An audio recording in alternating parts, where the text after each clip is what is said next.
ఆంధ్ర కానీ తెలంగాణ కానీ ప్రభుత్వ భూములు అమ్మిన వాళ్ళను, కొన్న వాళ్ళను, కబ్జా చేసిన వాళ్లకు సహకరించిన వాళ్ళను అందరినీ ల్యాండ్ గ్రాబింగ్ కేసు కింద పెట్టి తిహార్ జైలు పంపాలి. ఎక్కడ ఎప్పుడు కూడా ఎన్ని ఏళ్ళైనా సరే ప్రభుత్వ భూమిని ఆక్రమించిన వాళ్ళు అనుభవించుకునే దానికి హక్కు తప్ప అమ్ముకుండే హక్కు ఎక్కడికి ఎవరికి ఇవ్వకూడదు. ఇది దేశ సంపద. భారతదేశ 145 కోట్ల భారతదేశ ప్రజల సంపద. అమ్ముకోమని చెప్పేదానికి ఎవరికి హక్కు లేదు. అమ్ముకోమని చెప్పేదానికి, ప్రభుత్వ భూములు అమ్ముకోమని చెప్పేదానికి కాపలాదారులే ఈ రెవెన్యూ అధికారులు.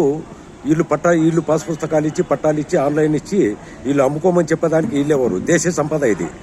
దేశ ప్రజలు 145 కోట్ల భారతదేశ ప్రజల సంపదను అమ్ముకోమని చెప్పి పర్మిషన్ ఇస్తే అందరూ వేటకు పోయినట్టు, వజ్రాల వేటకు పోయినట్టు ప్రభుత్వ భూములు కబ్జాలు చేసుకొని ఎప్పుడైనా సరే పర్మిషన్ ఇవ్వచ్చు.